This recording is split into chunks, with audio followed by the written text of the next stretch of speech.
Praise the Lord. ദൈവനാമം മഹത്വപ്പെടുമാറാകട്ടെ.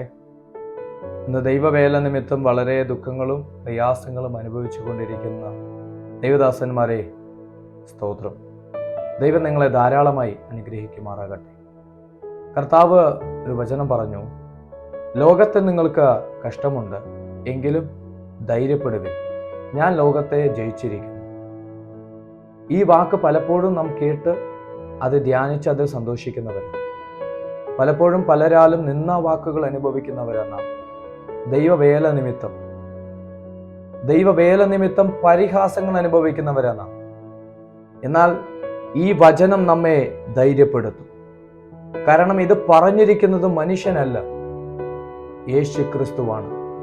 നമ്മുടെ വിശ്വാസത്തിന്റെ നായകനായ യേശു ക്രിസ്തു. താൻ ഇതിന്റെ നടുവിലെല്ലാം കടന്നുപോയ ശേഷം കർത്താവ് പുറകിൽ വരുന്ന നമ്മോട് പറയുകയാണ്, നിങ്ങൾക്കും ഇതേ കഷ്ടതയുണ്ട് പ്രിയപ്പെട്ടവരെ, നിങ്ങൾ അതിന് നടുവിൽ കുലുങ്ങാതെ എന്നെ ഓർത്തുകൊള്ളുവിനെന്ന്.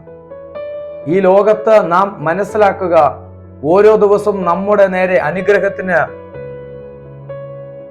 ഓരോ ദിവസവും നമുക്ക് കഷ്ടത കാത്തിരിപ്പുണ്ട്.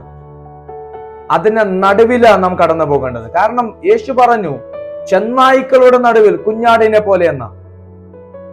നാം ആയിരിക്കുന്ന സാഹചര്യവും സ്ഥലവും നാം ഒന്ന് മനസ്സിലാക്കിയാൽ നമുക്കൊരിക്കലും അനുയോജ്യമായ ഒരു സാഹചര്യമല്ല ഈ ലോകത്ത് നമുക്കുള്ളത്.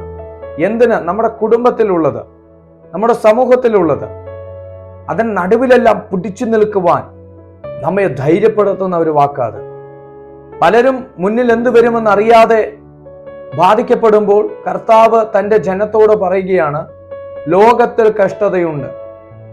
ഇന്ന് നാം അത് ഏറ്റെടുത്ത് അത് പ്രതീക്ഷിക്കുമെങ്കിൽ നാം പ്രാർത്ഥിക്കേണ്ടത് കഷ്ടത മാറിപ്പോകണമെന്നല്ല, ആ കഷ്ടതയുടെ നടുവിൽ സമാധാനത്തോടെ കടന്നു പോകുവാനുള്ള ദൈവകൃപയ്ക്ക് വേണ്ടി പ്രാർത്ഥിക്കുക.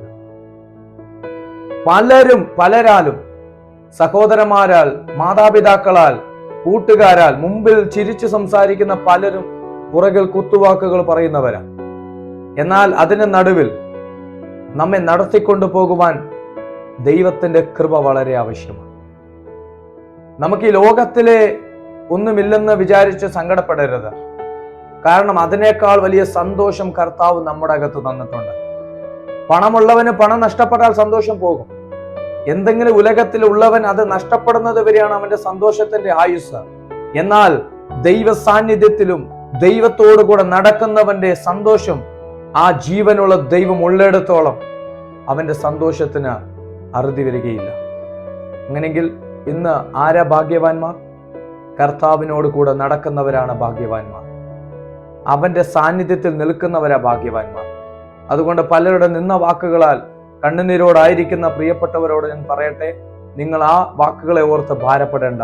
ആ ശാപവാക്കുകളെ, ആ നിന്ന വാക്കുകളെ അനുഗ്രഹമാക്കി മാറ്റുവാൻ നമ്മുടെ കർത്താവായ യേശു ക്രിസ്തുവിന് കഴിയും. കർത്താവ് നിങ്ങളെ അനുഗ്രഹിക്കുമാറാകട്ടെ. God bless you.